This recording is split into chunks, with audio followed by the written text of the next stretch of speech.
Kwanza namshukuru Father Chesko, naibu wa katibu mkuu, ambaye amenileta hapa mbele. Lakini nafasi hii alipaswa kuwepo hapa na kusimama Padre Charles Kitima, ambaye ni katibu wetu wa baraza. Kama mnavyofahamu, aliumizwa. Padre Kitima anawashukuru kwa sala. Yeye anaendelea vizuri. Ni sala na matumaini yetu akiendelea vile atarudi kwenye majukumu yake hivi karibuni. Sisi tunaendelea kulaani kile kitendo cha aibu, kibaya na kiovu kilicholenga kukatisha maisha ya padri wetu Charles Kitima, ambaye ni katibu mkuu wa baraza la maaskofu, akiwa katika makazi na makao makuu ya baraza.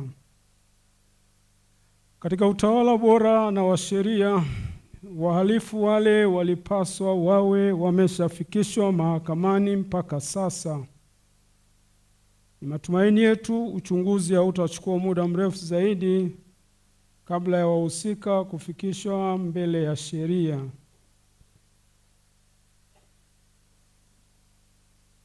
Ili kuwa na amani, hakuna raia atakayependa kuwaona wahalifu kama wale uraiani. Na hakuna raia ambao hawatapenda kuishi katika nchi yao katika amani, katika haki na katika ukweli. Na wasingependa magenge kama yale yawe hatari kwetu sisi na kwa watu wengine. Labda kwa wahusika pia, kama wao wafahamu pia makundi kama hayo, kwa wale wanaoyazalisha, makundi haya pia ni hatari kwao. Sijui kama wanajua hilo. Hitimisho.